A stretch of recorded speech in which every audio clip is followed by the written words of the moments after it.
The slap cracked across the air with the sound of a whip. My glasses flew from my face, skittering across the polished marble floor of the Hamptons Country Club ballroom before shattering. 150 guests, a curated collection of New York's elite, fell into a stunned, absolute silence. My cheek stung, a furious burning heat, but it was nothing compared to the icy shard of pain that pierced my chest. Emily, my new daughter-in-law, stood before me, her hand still raised, her face a mask of righteous fury. She had just slapped me, at her own wedding, because I refused to hand over the keys to my beachfront mansion. "That's what you get for being so goddamn selfish," she shrieked, her voice echoing in the cavernous, silent room. "A woman your age has no business rattling around in a place that big. It's a waste." The silence that followed was a physical weight, pressing down on all of us. No one moved. No one rushed to help me as I, a 68-year-old woman, crouched down, my hands trembling, to gather the splintered remains of my spectacles. Some guests, friends of Emily's parents, looked away with a feigned discomfort. Others whispered behind manicured hands, their eyes gleaming with the thrill of unexpected drama. But no one, not a single soul, dared to defend the frail, little old mother-in-law who had just been publicly assaulted and humiliated. My son, Ethan, my only child, stood frozen beside his bride, his gaze fixed on a point on the floor somewhere between us, as if I had suddenly become invisible, as if the woman who raised him, who loved him, had ceased to exist. "You're not welcome here anymore," Emily continued, her voice dripping with venom as she smoothed the pristine satin of her $1,000 wedding gown. "Ethan and I need our privacy to start our new life. Your house would be perfect for us while we look for something more permanent. It's the least you can do." Her words were poison. For 2 years, I had quietly endured her condescending remarks about my simple clothes, my 10-year-old sedan, my modest life in a quiet Chicago neighborhood. But this was a line drawn in blood. Slowly, I rose to my feet. I could feel every eye in the room on me, sharp as daggers. Tears streamed down my burning cheek, but deep inside, something had fractured and then reset, harder than steel. That slap wasn't just a physical blow. It was a catalyst. It was the final, unforgivable act that awakened a woman they never knew existed. For decades, I had cultivated an image of quiet humility. I had secrets buried so deep that not even my own son knew the truth of them. As I turned and began to walk toward the ballroom exit, the memories of the past few years began to storm the gates of my mind. I remembered the first time Emily had visited my small, unassuming condo in Chicago. Her perfectly made-up face had fallen, a flicker of disgust she couldn't quite hide as she took in my second-hand furniture, my faded curtains, my tiny kitchen. "Seriously? This is where Ethan's mom lives?" she'd asked him, her voice a stage whisper just loud enough for me to hear from the other room. From that moment, every visit was a silent form of torture.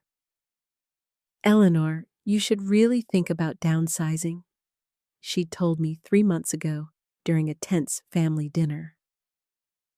"At your age, you can't possibly maintain a place this size. Besides, Ethan and I are thinking about starting a family soon. We're going to need more space." Her smile was a predatory slash of red lipstick, a smile that fooled no one but my son, who seemed to shed his personality like a coat whenever she was near, becoming a hollow-eyed puppet dangling from her strings. The humiliations had escalated. First, the comments about my clothes. "Eleanor, don't you have anything more current?" Then, my car. "That thing is a death trap. It's not safe for you to be driving it." Then, my part-time job at the local community bookstore. "I just don't understand why a woman of your years is still working." You should be relaxing. Each phrase was a tiny, poisoned dart aimed at my self-worth. My name is Eleanor Vance. I am 68 years old. To the world, and especially to Emily, I am a middle-class widow living on a fixed income, a woman who prefers discretion over ostentation. I volunteer at a bookstore 3 days a week. I drive a reliable but old Toyota. I buy my cardigans from department store sales. That is the precise image I have spent decades carefully curating. But that image is a lie. If you are as shocked by this as I was, and you want to see how this story of betrayal unfolds, please hit that like button, leave a comment below telling me where you're watching from, and subscribe to Aunt Millie's Tales. You won't want to miss what happens next. What none of those people staring at me with a mixture of pity and morbid curiosity knew was that my life, before my husband Robert passed away, had been anything but modest. Robert had not been the simple accountant everyone believed him to be. We had made a conscious, deliberate choice to live simply, to keep the true extent of our wealth a closely guarded secret, to protect our family from the very greed and entitlement that was now on full display. A decision that now seemed chillingly prophetic. As I pushed through the heavy oak doors of the ballroom, the whispers followed me like a toxic cloud. "Poor thing, she looks so fragile," I heard Emily's aunt murmur. "The bride is right, you know." "That woman can't take care of herself anymore," added one of Ethan's cousins. "She should be in an assisted living facility, not living all alone." Another guest commented with false compassion. Each word was like acid on an open wound. The cool, conditioned air of the hallway was a stark contrast to the suffocating fire in my chest. My hands trembled as I fumbled in my worn black handbag for my cell phone. It was a purse I'd carried for 5 years, not because I couldn't afford a new one, but because I had learned to value function over fashion, a concept my new daughter-in-law would never comprehend. I dialed a number I knew by heart, a number I hadn't used in over a year, naively hoping I never would again. "Carlos, it's Eleanor. I need you at the Meadowbrook Country Club in the Hamptons. Immediately. Mrs. Vance? Is everything all right?" Carlos's voice was the epitome of calm professionalism, but I could hear the underlying concern. "No, Carlos. Nothing is all right. Bring the documents, the real ones. It's time they knew the truth." My voice shook, but there was a core of iron in it that I hadn't heard in a long time.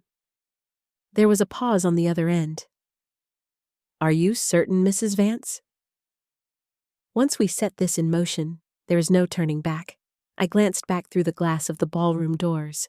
I could see Emily laughing with her bridesmaids, likely recounting her brave victory over her useless, stubborn mother-in-law. Ethan was beside her, a weak, pathetic smile on his face, showing not a single shred of remorse for what he had just allowed to happen. "Completely certain," I replied, my voice now steady. 30 minutes, Carlos." Not a second more, I hung up and walked with determined steps toward the parking lot. For the first time in 20 years, I was about to drop the mask. For the first time, they were going to meet the real Eleanor Vance. And when they did, when the cold, hard reality of their miscalculation crashed down upon their perfect, hollow world, they would finally understand the true, devastating meaning of the word regret. The parking lot was quiet, the luxury cars gleaming under the soft glow of the lampposts. I sat in my old sedan, the engine off, and I waited. 30 minutes for their lives to implode. 30 minutes for them to discover that they had just made the biggest mistake of their lives by humiliating the one woman who had been secretly keeping their entire fraudulent lifestyle afloat. As the minutes ticked by, memories of how I'd arrived at this breaking point flooded my mind, an unstoppable avalanche of slights and manipulations. It had all started 2.5 years ago, when Ethan brought Emily to my Chicago condo for the first time. He'd had that nervous smile on his face, the one I knew from his childhood when he was about to ask for something he knew he shouldn't have. "Mom, I want you to meet someone very special," he'd said. And there she was, Emily Stone, with her perfectly coiffed blonde hair, her designer dress that probably cost more than my monthly mortgage payment, and a smile that never quite reached her cold, calculating eyes. I knew from the first moment. The way her gaze swept over my apartment, not with warmth, but with the cool assessment of an appraiser, told me everything. "How quaint," she'd murmured, her eyes lingering on my comfortable but worn armchair. Her tone implied it was anything but. Ethan, utterly besotted and blinded by what he mistook for love, was deaf to the condescension. That first dinner was a quiet disaster. She barely touched the roast chicken I'd spent hours preparing, claiming she was watching her figure.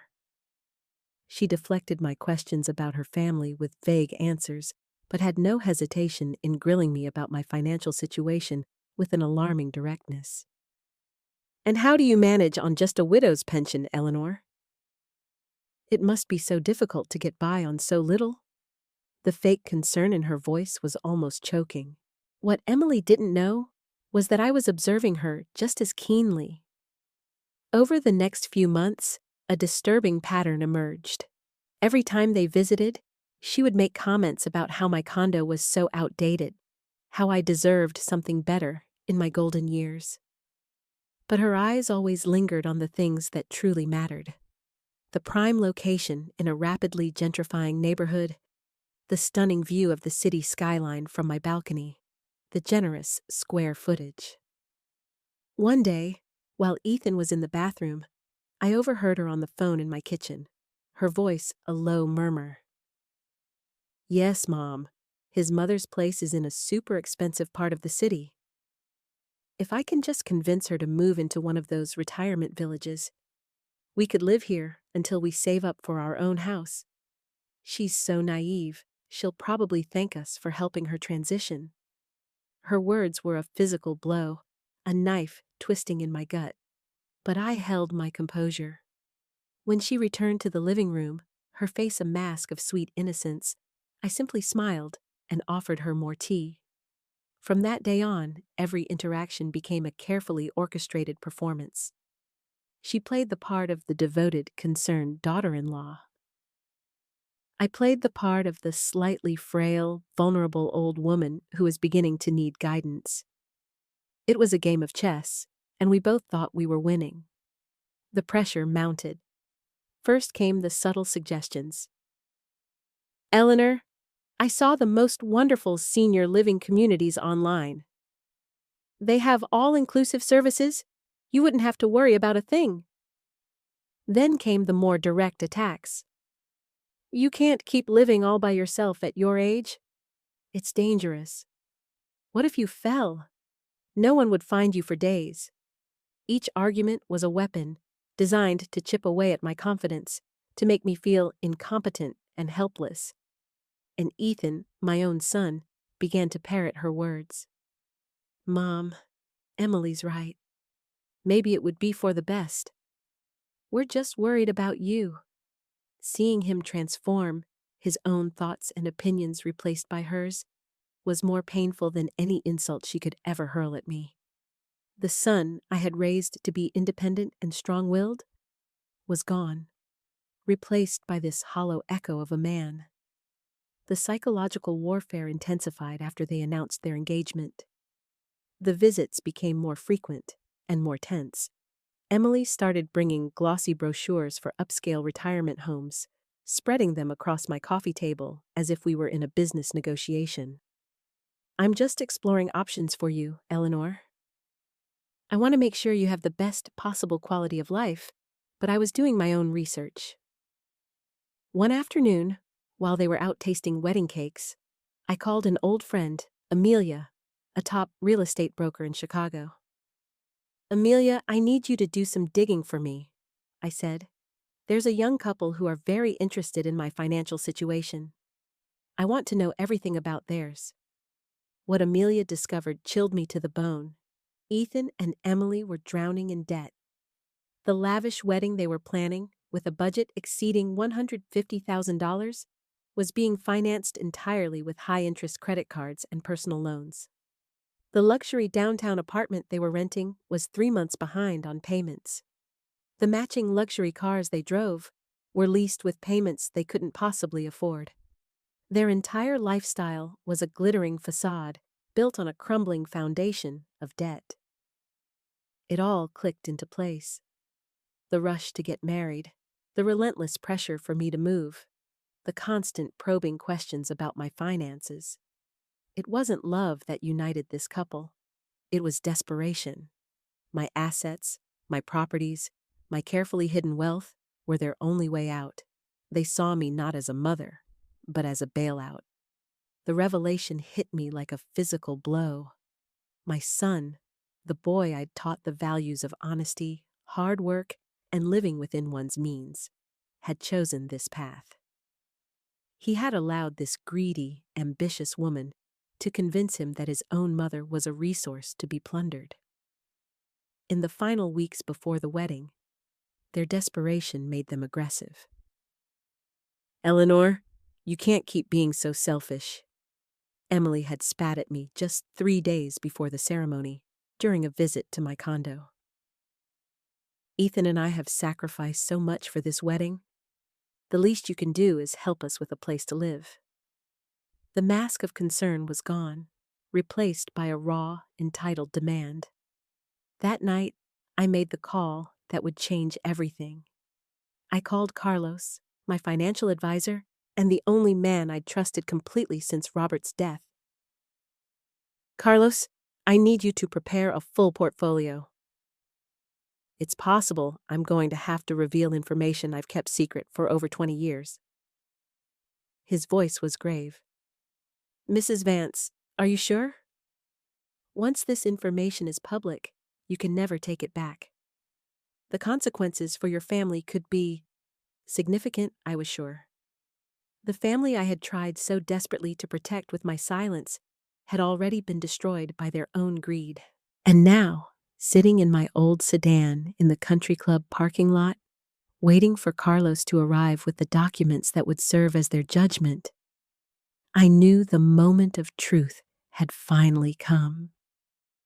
20 more minutes, and Emily, Ethan, and all those pitying guests would discover who Eleanor Vance truly was. 20 more minutes, and their world of lies would come crashing down. The night air was cool and smelled of salt from the nearby ocean. It was a beautiful night, strangely poetic for the death of so many illusions. The biggest humiliation had come just 2 weeks before the wedding. Emily had called it an important family meeting. She arrived at my condo not only with Ethan, but with her parents in tow. A perfectly planned ambush. "Eleanor, we want to talk to you about your future." Emily's mother, a haughty woman named Patricia with a face so tight it looked painful, had begun. She looked at me as if I were a piece of lint on her cashmere sweater. "We feel it's time for you to start making responsible decisions."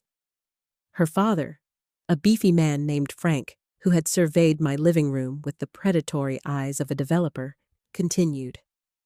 "At your age, living alone in a place this size is not only unnecessary, it's a liability. What if you had a medical emergency? No one would know for days their words were rehearsed, a script they had clearly practiced."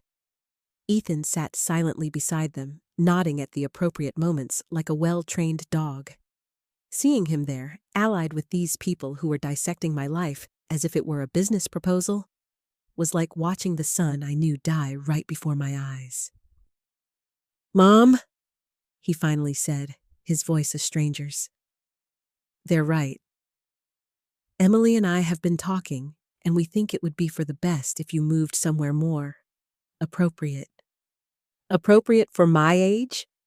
I repeated, the anger a low simmer in my veins. And who, exactly, gets to decide what's appropriate for me? Patricia and Frank exchanged a knowing look, as if my defiance was merely a symptom of the senility they'd already diagnosed. Eleanor, we understand this is difficult, Patricia said, her voice dripping with condescension. But you have to think about what's best for Ethan and Emily. They're just starting out. What's best for them? I murmured, the full scope of the conspiracy laid bare. And I suppose my property portfolio would be perfect for helping them start out, correct? The uncomfortable silence that followed was my answer. They had planned it all. The arguments, the emotional blackmail, the feigned concern. Emily then took the stage, deploying her full arsenal of manipulation. Eleanor, it's not just about the property. It's about your well-being. We've done some research. We found a wonderful residence, Golden Meadows. It has 24-hour medical staff, social activities, prepared meals. You could make friends with people who understand what you're going through. Her fake smile made me physically ill. What I'm going through? I asked, feigning confusion. And what exactly do you imagine I'm going through, Emily? She looked at Ethan for support. Well, loneliness. Financial insecurity. The fear of not being able to care for yourself. It's perfectly normal at your age, Eleanor. There's no shame in needing help. The sheer audacity of this 20-something woman who couldn't even pay her own credit card bills, lecturing me on my life, left me momentarily speechless. But it was the look in her eyes that chilled me to the core, the absolute, unshakable conviction that she had a right to my life, my home, my decisions. To her, I was no longer a person. I was a problem to be managed, an asset to be liquidated.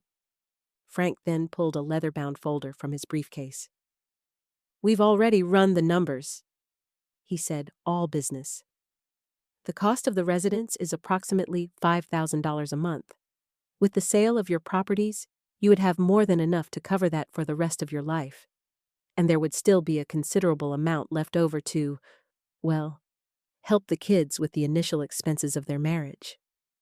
There it was, the raw, naked truth. It was never about my safety. It was about cashing me in. And if I refuse? I asked, my voice dangerously quiet. It was Ethan who answered, his words clearly fed to him. Mom, we hope it doesn't come to that. But if your mental state deteriorates to the point where you can't make rational decisions for yourself, well, there are legal options. The threat was unmistakable. If I didn't cooperate, they would try to have me declared mentally incompetent. They had done their homework. They were prepared to take everything from me by force. My own son was sitting right there sanctioning it. That night, after they left, I cried. Not from sadness, but from the searing rage of betrayal. I immediately called Carlos and had him launch a full-scale investigation into their finances. The results were even worse than Amelia had uncovered. Ethan's official salary was a respectable $95,000, but his personal debt exceeded $250,000. Emily worked sporadically as a social media consultant, earning less than $10,000 a year, yet she spent money as if she were a tech heiress. Together, their debt was a suffocating mountain. But the most gut-wrenching part of the report was the record of Ethan's online searches and phone calls. For the past 6 months, he had been researching how to gain power of attorney over an elderly parent, signs of early-onset dementia, and contesting a will. He had been methodically planning my dispossession for months. The final dagger in my heart came from a private investigator Carlos had hired. The PI had recorded conversations Emily had with her friends. She bragged about how she had landed a whale, how she was marrying a man she didn't even particularly like, because his doting old mother was sitting on a gold mine, with no other heirs. Marrying my son was not an act of love. It was a hostile takeover. That report was the point of no return. I had initially considered just revealing my true wealth, thinking the shock would be enough. But now I understood. This wasn't about desperation. It was about a profound, calculated cruelty that had warped my son into a monster. The headlights of a sleek black Mercedes cut through the darkness of the parking lot, pulling to a silent stop beside my sedan. Carlos, punctual as ever. He emerged from the car, a distinguished man in a perfectly tailored suit, carrying a thick leather briefcase. The documents that would change everything. I got out of my car and walked toward him, each step taking me further from the woman I had been and closer to the woman I now had to be. "Mrs. Vance," he said, his expression grim. "Are you absolutely certain about this? Once we walk back into that ballroom, there will be no way to undo what is about to happen." I looked toward the golden glow of the party one last time, where my son and his new wife were celebrating their victory over the foolish old woman they thought they'd beaten. "I have never been more certain of anything in my life, Carlos," I said. "It's time for them to meet the real me." Under the dim light of the parking lot, Carlos opened his briefcase on the hood of his car. The documents were organized with his trademark efficiency. "Mrs. Vance, here is the order for the immediate suspension of all confidential financial support you have been providing to Ethan Vance," he said, pointing to the first paper. "Here is the official notice of cancellation for the lease agreement on his apartment, for which you were the secret guarantor. The landlord will receive this first thing in the morning. And this," he said, holding up a third document, "is the revocation of payment for tonight's festivities. The venue's deposit, which you also guaranteed, will be withdrawn from your account within the hour. They will have until morning to find an alternative form of payment." I took the pen he offered, my hand steady, and signed each document with a firm, decisive stroke. Each signature was a thread being cut. For 3 years, I had been the invisible safety net beneath Ethan's life. After a bad business deal had left him struggling, I had started secretly subsidizing his life, hoping he would get back on his feet. The rent on his luxury apartment, his car payments, even the exorbitant cost of the engagement ring he'd given Emily. It had all come from me. He believed it was a series of lucky breaks, a generous bonus from work, a tax refund he wasn't expecting. He never questioned it. He simply accepted it, and I, in my foolish love, had enabled his transformation from a struggling man into an entitled one. The irony was breathtaking. While they were plotting to seize my modest assets to solve their financial woes, I was the one who had been solving them all along. While Emily was slapping me for being a financial burden, I was literally the only reason they could afford the very shoes on their feet. "Carlos, I want you to understand," I said, looking him in the eye as I handed back the signed papers. "This isn't about revenge. This is about consequences. For too long, I protected him from the reality of his choices, and that protection rotted him from the inside out. Tonight, his education begins." "I understand perfectly, Mrs. Vance," Carlos replied, a flicker of genuine respect in his eyes.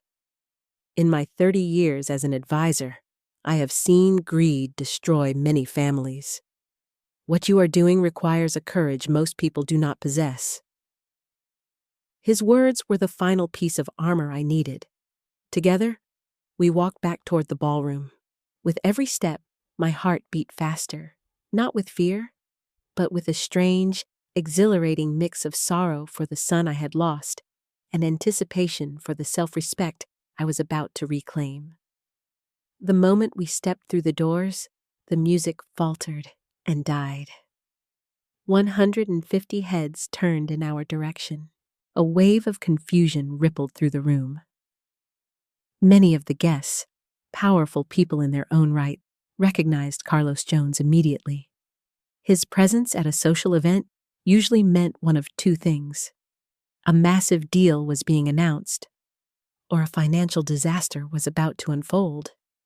Emily was the first to react. "What the hell are you doing back here, Eleanor?" she shrieked from the center of the dance floor. "Haven't you caused enough drama for one night?" Her voice was laced with its usual arrogance, but I detected a new, faint tremor of anxiety. Carlos stepped forward, his voice calm and authoritative, easily cutting through the tension. "Ladies and gentlemen, my apologies for the interruption. My name is Carlos Jones, and I am here on urgent legal and financial business concerning Mr. Ethan Vance and his bride, Ms. Emily Stone." The silence that fell was absolute, so deep you could hear the clinking of ice in a distant glass. Cell phones began to emerge from pockets and purses, their screens glowing like fireflies in the dim light. This was a spectacle no one wanted to miss. Ethan approached us, his face pale and slack with confusion. "Mom? What is this? What's going on? Who is this man?" He was still playing the part of the bewildered son, but I could see the panic starting to bloom in his eyes. "Ethan," I said, my voice clearer and stronger than it had been in years. "This is Carlos Jones. He is my financial and legal advisor, and he has some documents to deliver that I believe you will find illuminating." Carlos, ever the professional, opened his briefcase. He addressed Ethan directly. "Mr. Vance, you are hereby notified that the confidential financial guarantee your mother provided for your apartment lease has been immediately and irrevocably canceled. Your landlord will be notified tomorrow morning. You will have 30 days to secure a new guarantor or vacate the premises." The color drained from Ethan's face. "Financial guarantee?" he stammered, his eyes darting to me, wide with a dawning horror. "Mom, what is he talking about?" But I could see he already knew. Some part of him had always known his luck was too good to be true. He had just chosen not to look too closely. Carlos continued, his voice relentless. "Furthermore, the monthly transfers totaling over $8,000 that have been deposited into your personal accounts for the past 36 months are now permanently suspended. This includes funds used for your car lease, credit card payments, and various other personal expenses, which you seem to have believed were covered by other means." A strangled gasp escaped Emily's lips. "That's impossible!" she cried, rushing toward us, her expensive dress trailing behind her. "That's a lie. His mother is poor. Look at her. Look at her clothes. Her car. She's just a sad old woman living on a pension." Her hysteria was a sight to behold. "Finally," Carlos said, producing the last document with a flourish. "The guaranteed payment for this entire celebration has been revoked. The venue management has been notified. They will have the right to demand payment in full before any guests are permitted to leave the premises tonight." That final statement landed like a bomb. A collective gasp went through the crowd. I saw several guests near the exit begin to edge nervously toward the doors. The full weight of the truth finally hit Ethan like a physical blow. He stared at me, his mouth agape, his eyes struggling to process the information. "You," he whispered, his voice cracking. "It was you. All this time, you've been paying for everything. For 3 years, Ethan." I confirmed, my voice devoid of emotion. 3 years I spent thinking I was helping my son get back on his feet. 3 years I wasted believing you would eventually become the man I raised you to be. 3 years I clung to the hope that you would remember the values of honor and respect I taught you. I was wrong. Juliet started pacing in a tight circle, her hands clutching her head. "This can't be happening. This can't be real," she chanted, her voice rising with each repetition. The guests watched, transfixed by her meltdown. "You're a fraud. You can't have money. You work in a bookstore."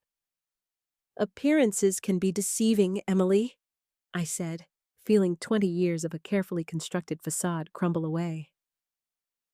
A lesson you are learning far too late. My husband and I chose to live simply because we believed that visible wealth attracts problems. It turns out we were right. We just never imagined the problems would come from inside our own family.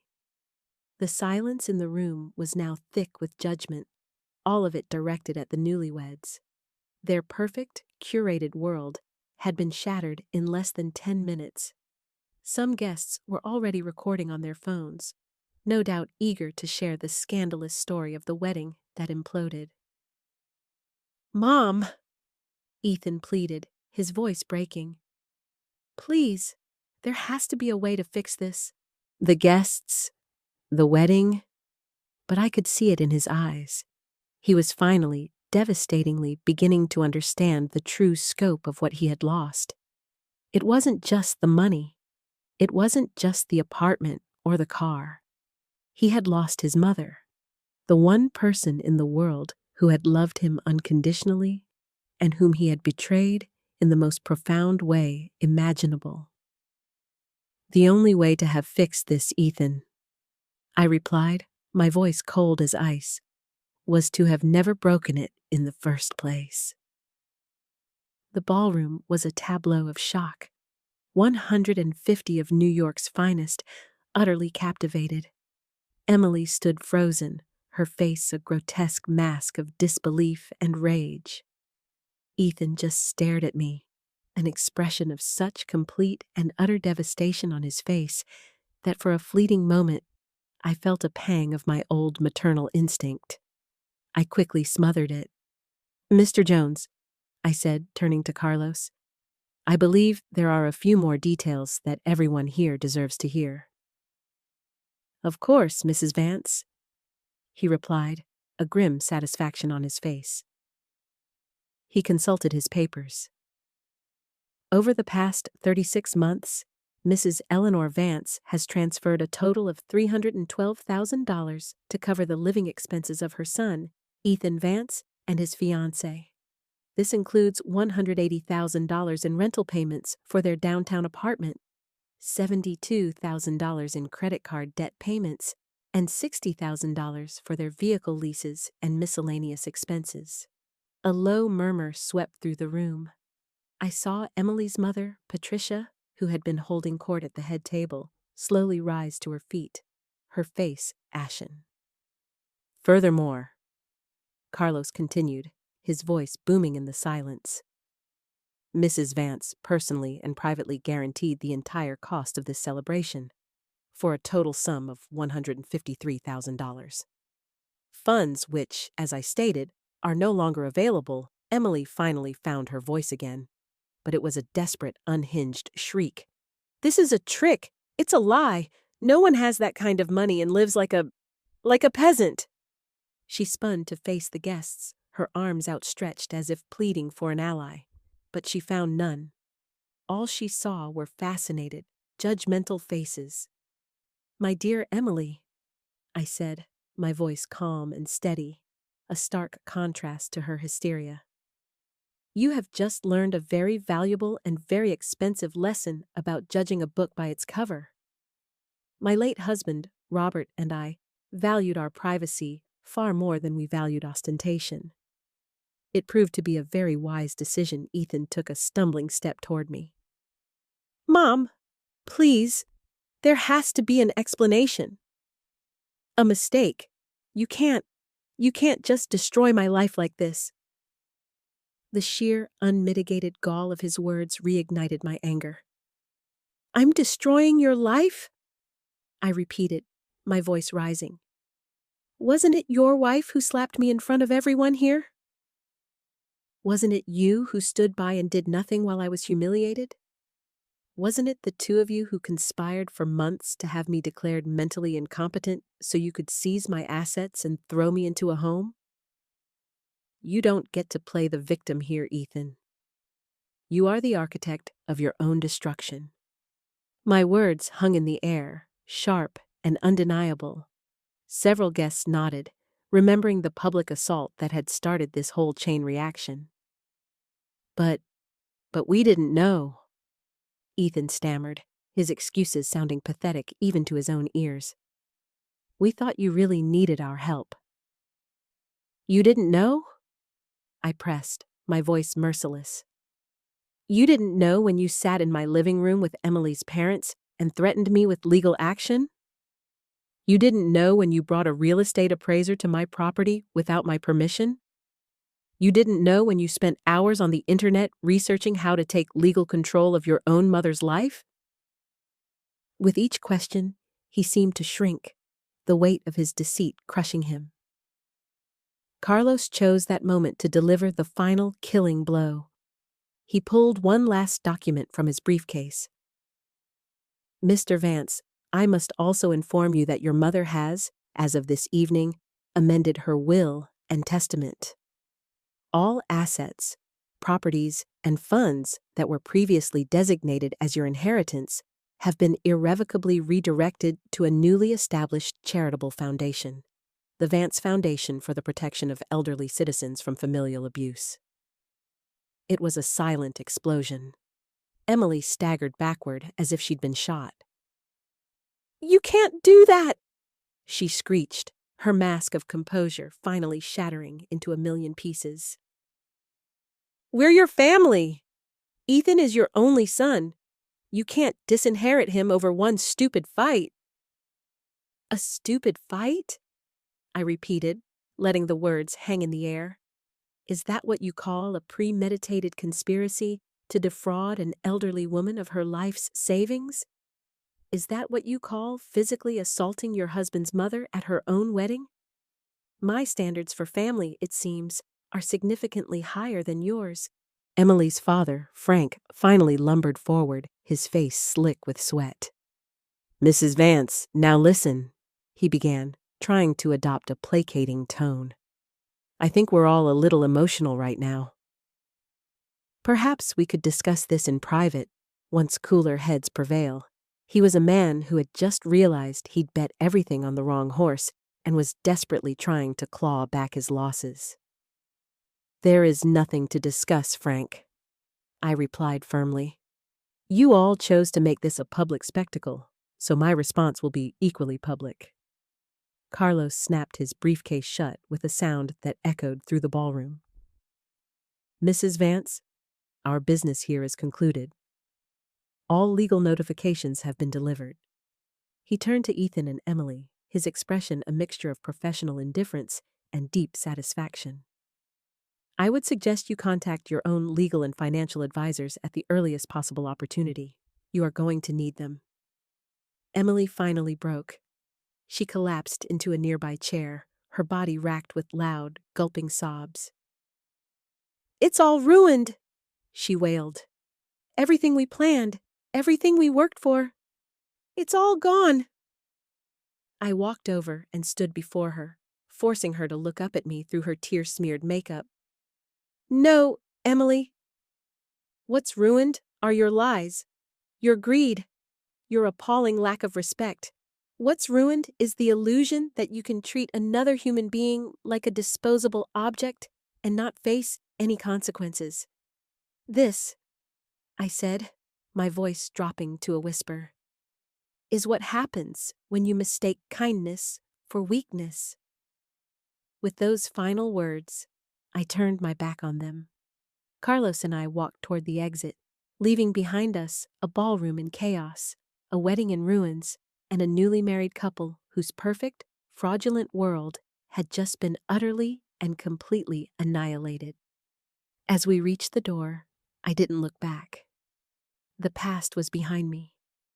For the first time in a very long time, I was walking toward my own future, on my own terms.